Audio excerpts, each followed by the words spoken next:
भी प्रोटोकॉल्स ने उन्होंने इन्हों दी वीडियोज़ इन्होंने जो भी प्रोटोकॉल्स ने स्टडी करने तो बाद ਜਿਹੜੇ मेरे को क्लाइंट्स जिन्ने भी आए ਜਾਂ ਤੁਸੀਂ ਸਿੰਪਲ ਪੇਸ਼ੈਂਟ ਕਰ ਲਓ ਪਰ ਮੈਂ ਪੇਸ਼ੈਂਟ ਹੀ ਕਿਸ ਨੂੰ ਮੈਂ ਕਲਾਇੰਟਸ ਹੀ ਕਹਿੰਦਾ ਉਹ ਜਿੰਨੇ ਵੀ ਆਏ ਨੇ ਤਰਨਤਾਰਨ ਡਿਸਟ੍ਰਿਕਟ ਦੇ ਵੀ ਮੇਰੇ ਕੋਲ ਬਹੁਤ ਨੇ ਜਿੱਥੇ ਆਪਾਂ ਜਗ੍ਹਾ ਤੇ ਬੈਠੇ ਦੇ ਆਸ-ਪਾਸ ਜਿਨ੍ਹਾਂ ਦੇ ਹਾਰਟ ਬਲੌਕੇਜ ਸੀਗੀ 3 ਮੰਥ ਦੇ ਵਿੱਚ ਜਿਹੜੀ ਉਹਨਾਂ ਦੀ ਛਾਤੀ 'ਚ ਦਰਦ ਹੁੰਦਾ ਸੀਗਾ ਉਹ ਠੀਕ ਹੋ ਗਿਆ।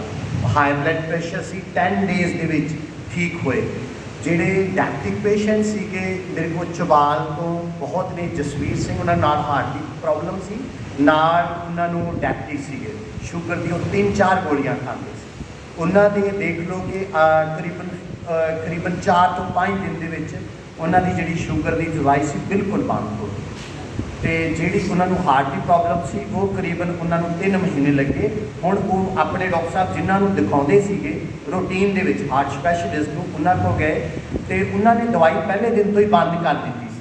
ਉਹਨਾਂ ਨੂੰ ਅੱਜ ਮੈਂ ਕਿਹਾ ਕਿ ਤੁਸੀਂ ਘੱਟੋ ਘੱਟ 15 ਡੇਜ਼ ਉਹਨਾਂ ਦੀ ਦਵਾਈ ਲਓ ਪਰ ਉਹਨਾਂ ਨੇ ਇੰਨਾ ਵਿਸ਼ਵਾਸ ਕਰ ਲਿਆ। ਬਲੀਫ ਸਿਸਟਮ ਹੁੰਦਾ ਨਾ ਹਿਊਮਨ ਬੋਡੀ 'ਚ ਜਿਵੇਂ ਵਿਸ਼ਵਾਸ ਕਰਾਂਗੇ ਉਵੇਂ ਦੇ ਸਾਡੇ ਹਾਰਮੋਨਸ ਜਿਹੜੇ ਆ ਅੰਦਰ ਬਲੱਡ 'ਚ ਦੌੜਦੇ ਆ ਉਹ ਹੋ ਕੇ ਤੇ 3 ਮੰਥ ਬਾਅਦ ਡਾਕਟਰ ਸਾਹਿਬ ਹੋ ਗਏ। ਉਹਨਾਂ ਨੇ ਸਾਰੀ ਉਹਨਾਂ ਦੀ ਦਵਾਈ ਉਹਨਾਂ ਨੇ ਬੰਦ ਪਹਿਲਾਂ ਹੀ ਕੀਤੀ ਸੀ ਪਰ ਉਹਨਾਂ ਨੇ ਸਾਰੀ ਉਹਨਾਂ ਦੀ ਦਵਾਈ ਬੰਦ ਕਰ ਦਿੱਤੀ। ਉਹਨਾਂ ਨੇ ਕਿਹਾ ਤੁਹਾਨੂੰ ਇਸ ਦਵਾਈ ਦੀ ਹੁਣ ਕੋਈ ਜ਼ਰੂਰਤ ਨਹੀਂ ਤੁਸੀਂ ਸ਼ੂਗਰ ਦੀ ਲਈ ਜਾਓ। ਉਹ ਕਿ ਸ਼ੂਗਰ ਦੀ ਤਾਂ ਪਹਿਲਾਂ ਕਰ ਦਿੱਤੀ ਸੀ। ਮਤਲਬ ਉਹਦੀ ਜਿਹੜੀ ਪ੍ਰੋਪਰਟੀਜ਼ ਆ ਉਹਨਾਂ ਦੇ ਵਿੱਚ ਜਿਹੜਾ ਉਹ ਗੁਣਵੰਤਾ ਵਾ ਲਿਗਨਨ ਜਿਹੜਾ ਵਾ ਉਹ ਐਂਟੀ ਵਾਇਰਲ ਆ ਐਂਟੀ ਕੈਂਸਰ ਆ ਐਂਟੀਆਕਸੀਡੈਂਟ ਇਹ ਮਿਲਟਸ ਦੇ ਵਿੱਚ ਆ ਮੋਟੇ ਅਨਾਜਾਂ 'ਚ। ਲਿਗਨਨ ਕੀ ਹੁੰਦਾ ਲਿਗਨਨ ਜਿਹੜਾ anti viral antioxidant anti cancer antioxidant ਕੀ ਆ ਜਿੰਨੇ ਸਾਡੀ ਬਾਡੀ ਦੀ ਜਕੜਨ ਆ ਫ੍ਰੀ ਰੈਡੀਕਲਸ ਆ ਜਿਹੜਾ ਉਹਨਾਂ ਨਿਊਟਰਲ ਜਿਹੜਾ ਵਾ ਉਹ ਲਿਗਨਨ ਨਾਲ ਹੋਏਗਾ। ਫਿਰ ਉਹ 'ਚ ਇੱਕ ਖਾਸੀਅਤ ਹੈ ਐਸਟ੍ਰੋਜਨ ਗ੍ਰਾਫ ਜੇ ਬਾਡੀ 'ਚ ਵਧਿਆ ਹੋਵੇ ਫੀਮੇਲ ਹਾਰਮੋਨ ਹੁੰਦਾ ਐਸਟ੍ਰੋਜਨ ਜਿਹੜਾ ਵਾ ਇਹ ਸਾਨੂੰ ਦੁੱਧ 'ਚੋਂ ਜੈਨੇਟਿਕ ਮੋਡੀਫਾਈਡ ਫੂਡ 'ਚੋਂ ਮਿਲਦਾ ਵਾ ਜਿਵੇਂ ਮੱਕਾ ਹੋਇਆ। ਇਹ ਡਾਕਟਰ ਸਾਹਿਬ ਦਾ ਹੀ ਮੈਂ ਦੱਸ ਰਿਹਾ ਮੇਰਾ ਆਪਣੀ ਨਿੱਜੀ ਕੋਈ ਨਹੀਂ ਜੋ ਡਾਕਟਰ ਸਾਹਿਬ ਦੀਆਂ ਬੁੱਕਸ ਪੜ੍ਹੀਆਂ ਜੋ ਮੈਂ ਅਦਰ ਦੇਖਿਆ ਜੋ ਡਾਕਟਰ ਸਾਹਿਬ ਦੀਆਂ ਮੈਨੂੰ ਜ਼ਿਆਦਾ ਗਿਆਨ ਡਾਕਟਰ ਸਾਹਿਬ ਦੇ ਕੋਲੋਂ ਹੀ ਮਿਲਿਆ।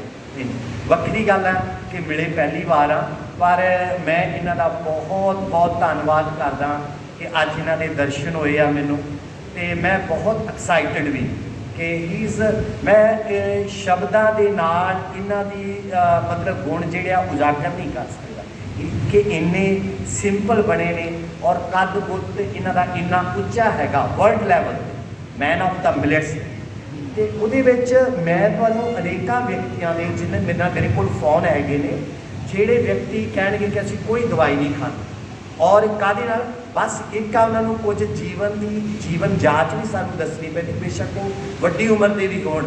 ਸਟ੍ਰੈਸ ਹਾਰਮੋਨ ਜਿਹੜੇ ਆ ਸਾਨੂੰ ਕਈ ਵਾਰ ਕੋਈ ਨਹੀਂ ਸ਼ੂਗਰ ਤੋਂ ਬਾਹਰ ਨਿਕਲਦੇ। ਖੁਸ਼ੀ ਲਿਆਉਣੀ ਜ਼ਰੂਰੀ ਆ ਖੇੜਾ ਜ਼ਰੂਰੀ ਆ ਹਾਸਾ ਜ਼ਰੂਰੀ ਆ। ਜਿੰਨਾ ਜੰਕ ਫੂਡ ਆ ਉਹ ਸਾਨੂੰ ਅਸ਼ਾਂਤ ਕਰਦਾ ਵਾ ਇਹ ਗੱਲ ਨੂੰ ਸਮਝਿਓ। ਜੰਕ ਫੂਡ ਜਿੰਨਾ ਉਹ ਸਾਨੂੰ ਅਸ਼ਾਂਤ ਕਰਦਾ ਉਹ ਸਾਡੇ ਸਟ੍ਰੈਸ ਹਾਰਮੋਨਸ ਵਧਾਉਂਦਾ। ਇਹ ਜਿੰਨੇ ਗ੍ਰੇਨਸ ਨੇ ਇਹ ਮਿਲਟਸ ਜਿਹਨਾਂ ਨੂੰ ਅਸੀਂ ਕਹਿੰਦੇ ਹਾਂ ਇਹ ਸਾਨੂੰ ਸ਼ਾਂਤ ਕਰਦੇ ਨੇ ਇਹ ਸਟ੍ਰੈਸ ਹਾਰਮੋਨਸ ਨੂੰ ਘਟਾਉਂਦੇ ਨੇ। ਸਟ੍ਰੈਸ ਹਾਰਮੋਨਸ ਨਹੀਂ ਬਣ ਜਿਹੜਾ ਫੂਡ ਵਾ ਇਹ ਸਾਡੇ ਤੇ ਬਹੁਤ ਗੂੜਾ ਪ੍ਰਭਾਵ ਪਾਉਂਦਾ। ਸਾਨੂੰ ਸਟ੍ਰੈਸ ਸਾਡੀ ਜਿਹੜੀ ਥਾਟ ਪ੍ਰੋਸੈਸ ਜਿਹੜਾ ਸਾਡਾ ਚੱਲਦਾ ਵਾ ਥਾਟ ਪ੍ਰੋਸੈਸ 'ਤੇ ਇਹਦਾ ਬਹੁਤ ਗਹਿਰਾ ਅਸਰ ਹੁੰਦਾ ਵਾ। ਮਤਲਬ ਜੋ ਅਸੀਂ ਦੇਖਦੇ ਹਾਂ ਜੋ ਸੁਣਦੇ ਹਾਂ ਜੋ ਪੜ੍ਹਦੇ ਹਾਂ ਉਸ ਤੋਂ ਬਾਅਦ ਥਾਟ ਕ੍ਰੀਏਟ ਹੁੰਦਾ ਵਾ। ਜਿਹੜਾ ਥਾਟ ਕ੍ਰੀਏਟ ਹੋ ਗਿਆ ਇੱਕ ਵਾਰ ਚਾਹੇ ਉਹਨੂੰ ਤੁਸੀਂ ਸ਼ਬਦ ਦਿੱਤੇ ਜਾਂ ਨਹੀਂ ਦਿੱਤੇ ਪਰ ਉਹ ਯੂਨੀਵਰਸ ਦੇ ਵਿੱਚ ਆ ਜਾਂਦਾ ਤੇ ਯੂਨੀਵਰਸ ਤੁਹਾਨੂੰ ਉਵੇਂ ਦੀ ਵਾਪਸੀ ਕਰਦਾ ਜਿਹੋ ਜਿਹਾ ਥਾਟ ਤੁਸੀਂ ਕ੍ਰੀਏਟ ਕੀਤਾ। ਤੇ ਥਾਟ ਕ੍ਰੀਏਟ ਦੀ ਕੁਆਲਿਟੀ ਕਿੱਥੇ ਆ ਉਹ ਤੁਹਾਡੇ ਫੂਡ 'ਤੇ ਆ ਤੁਹਾਡੀ ਚੱਲਣ ਦੀ ਪ੍ਰਕਿਰਿਆ ਤੁਹਾਡੇ ਰੋਜ਼ ਦੇ ਕੰਮ 'ਤੇ ਆ ਜਿਹੜੇ ਤੁਹਾਡੇ ਕਰੈਕਟਰ 'ਤੇ ਆ। ਮਤਲਬ ਜੀਵਨ ਜਿਹੜਾ ਵਾ ਉਹ ਸਾਡੇ ਪਰ ਕਰੈਕਟਰ ਗੁੱਡ ਹੋਣ ਨਾਲ ਵੀ ਅਨਾਜ ਜਿਹਦਾ ਬਹੁਤ ਗਹਿਰਾ ਸੰਬੰਧ ਹੁੰਦਾ ਵਾ। ਜੇ ਅਸੀਂ ਗੁੱਡ ਅਨਾਜ ਖਾ ਰਹੇ ਹਾਂ ਤੇ ਸਾਡੇ ਜਿਹੜੇ ਅਸੀਂ ਹਰ ਪੱਖੋਂ ਜਿਹੜਾ ਵਾ ਸਾਡੇ 'ਚ ਸਹਿਜ ਆ ਜਾਏਗਾ। ਅਸੀਂ ਹਰੇਕ ਚੀਜ਼ ਨੂੰ ਬੜੀ ਗੰਭੀਰਤਾ ਨਾਲ ਸਾਡੀ ਜਿਹੜੀ ਇੰਟਲੈਕਚੁਅਲਿਟੀ ਆ ਸਿਆਣਪ ਉਹ ਵੱਧਦੀ ਜਾਏ। ਠੀਕ ਹੈ ਨਾ ਜੀ। ਬਾਕੀ ਹੋਰ ਅਨੇਕਾਂ ਮੇਰੇ ਕੋਲ ਥਾਇਰਾਇਡ ਦੇ ਕੇਸਿਸ ਨੇ ਅੰਮ੍ਰਿਤਸਰ ਸਿਟੀ ਦੇ ਇੱਥੇ ਆਸ-ਪਾਸ ਦੇ ਵਿਦੇਸ਼ਾਂ ਦੇ ਨੇ ਅਰਥਰਾਈਟਸ ਦੇ ਨੇ ਜਿਹੜੇ ਰਿਵਰਸ ਹੋਇਆ। ਮੈਨੂੰ ਸਕਸੈਸ ਕੋਈ ਨਹੀਂ ਅਜਿਹਾ ਵਿਅਕਤੀ ਲੱਭਿਆ ਕਿ ਮੈਂ ਕਾਉਂਸਲਿੰਗ ਬਹੁਤ ਡਾਕਟਰ ਸਾਹਿਬ 'ਤੇ ਬਹੁਤ ਮਤਲਬ ਮੈਂ ਇਹਨਾਂ ਦੇ ਆਧਾਰ 'ਤੇ ਪੂਰੀ ਕਾਉਂਸਲਿੰਗ ਕਰਦਾ ਫੋਨ ਤੇ ਗੱਲ ਕਰਨੀ ਆਪਣੇ ਹਰੇਕ ਕਲਾਇੰਟ ਦੇ ਨਾਲ, ਉਹਦੇ ਨਾਲ ਗੱਲ, ਜੇ ਉਹ ਸੰਤੁਸ਼ਟ ਹੋਇਆ ਮੈਨੂੰ 2 ਘੰਟੇ ਲੱਗ ਜਾਣ ਬੇਸ਼ੱਕ, ਪਰ ਸੰਤੁਸ਼ਟ ਕਰਵਾ ਕੇ ਕਾਉਂਸਲਿੰਗ ਤਾਂ ਜ਼ਰੂਰੀ ਹੈ। ਬੰਦੇ ਦੀ ਇੱਕ ਕ੍ਰੇਵਿੰਗ ਦਾ ਕੰਟ ਦੀ ਉਹਦੀ ਤਲਬ ਲੱਗਦੀ, ਵਾਰ-ਵਾਰ ਬੰਦੇ ਨੂੰ ਲੱਗਦੀ ਆ ਆਲੇ ਦੁਆਲੇ ਦਾ ਕੰਟ ਹੀ ਦਿਖਦੀ ਹਰ ਪਾਸੇ।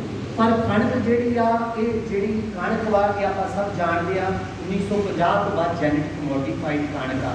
ਡਾਕਟਰ ਵਿਲੀਅਮ ਡੈਵਿਸ ਦੀ ਕਿਤਾਬ ਹੈਗੀ ਆ ਵੀਟ ਵੈਲੀ, ਤੁਸੀਂ ਉਹ ਪੜ੍ਹ ਕੇ ਦੇਖਿਓ, ਆਨਲਾਈਨ ਵੀ ਜਾਂ ਭਾਵੇਂ ਨਹੀਂ, ਕਿ ਕਣਕ ਕਿਹੜੀ ਖਤਮ। ਇਹ ਜਿਹੜੀ ਹੁਣ ਕਣਕ ਆ ਰਹੇ ਆ, ਉਹਨਾਂ ਨੇ ਕਿਹਾ ਕਿ ਜਾਂ ਇਹ ਅਮਰੀਕਨ ਕਣਕ ਆ ਤੇ ਜਾਂ ਮੱਧ ਏਸ਼ੀਆ ਤੋਂ ਆਈ ਕਣਕ, ਮਤਲਬ ਗਲੂਟਨ, ਹਾਂਜੀ ਹਾਈਬ੍ਰਿਡ ਹੋ ਗਈ ਨਾ, ਯੈਸ, ਉਹਦਾ ਕਰਕੇ ਹੀ ਹੁਣ ਟਮਾਟਰ ਉਹਦੇ ਵਿੱਚ ਫਿਸ਼ ਦਾ DNA ਪਾਇਆ ਹੋਇਆ। ਇਸ ਤਰ੍ਹਾਂ ਸਾਰਾ ਹੀ ਜੈਨੇਟਿਕ ਮੋਡੀਫਾਈਡ ਜਿਹੜਾ ਫੂਡ ਕੀਤਾ, ਇਹ ਹੁਣ ਪਤਾ ਲੱਗਿਆ ਕਿ ਉਹਦਾ ਨੁਕਸਾਨ ਕੀ ਹੋਇਆ। ਤੇ ਮਿਲਟਸ ਦੀ ਇਹ ਗੁਣਵੰਤਾ ਜੋ ਜੈਨੇਟਿਕ ਮੋਡੀਫਾਈਡ ਨਹੀਂ ਹੁੰਦੇ, ਉਹ ਖਾਦ ਨਹੀਂ ਚੁੱਕਦੇ, ਉਹ ਪੈਸਟੀਸਾਈਡ, ਇਹ ਉਹਨਾਂ ਦਾ ਸੁਭਾਅ, ਠੀਕ ਹੈ ਨਾ ਜੀ। ਇਹ ਸੁਭਾਅ ਆ, ਇਸ ਵਾਸਤੇ ਵਿੱਚ ਗੁਣਵੰਤਾ ਬਹੁਤ ਆ। ਸ਼ੂਗਰ ਨੂੰ ਉਹ ਰਿਵਰਸ ਕਰ ਦਿੰਦੇ ਆ। ਔਰ ਇੱਕ ਤੇ ਆ ਕਈ ਜਾਂ ਸੁਣੀ ਗੱਲ, ਪ੍ਰੈਕਟੀਕਲੀ ਮੈਂ ਕਹਿੰਦਾ ਜਿਸ ਵਿਅਕਤੀ ਨੂੰ ਇੰਜ ਹੋਵੇ ਕਿ ਨਹੀਂ ਇਹ ਕਿਵੇਂ ਸੰਭਵ ਹੋ ਸਕਦਾ, ਮੈਂ ਇੱਕ ਨਹੀਂ ਘੱਟੋ ਘੱਟ 20 ਨੰਬਰ ਉਹਦੇ ਦੇ ਦੇਵਾਂਗਾ। ਉਹ ਬੇਸ਼ੱਕ ਗੱਲ ਕਰ, ਮੇਰੇ ਕੋਲ ਪਟਿਆਲਾ ਤੋਂ ਨੇ, ਉਹਨਾਂ ਦਾ ਹਫ਼ਤੇ ਦੇ ਵਿੱਚ 2 ਵਾਰ ਡਾਇਲੈਸਿਸ ਹੁੰਦਾ। ਤਕਰੀਬਨ ਉਹ ਮੇਰੇ ਕੋਲ ਉਹ 30 ਯੂਨਿਟ ਸਵੇਰੇ ਲੈਂਦੇ ਸੀ, 8 ਯੂਨਿਟ ਇਵਨਿੰਗ ਲੈਂਦੇ ਸੀ। ਉਹਨਾਂ ਨੇ 1 ਅਗਸਤ ਤੋਂ ਸ਼ੁਰੂ ਕੀਤਾ ਸੀ, 1 ਅਗਸਤ ਤੋਂ ਸ਼ੁਰੂ ਹੋ ਗਿਆ। PGI ਤੋਂ ਉਹਨਾਂ ਦਾ ਟ੍ਰੀਟਮੈਂਟ ਚੱਲਦਾ ਸੀ।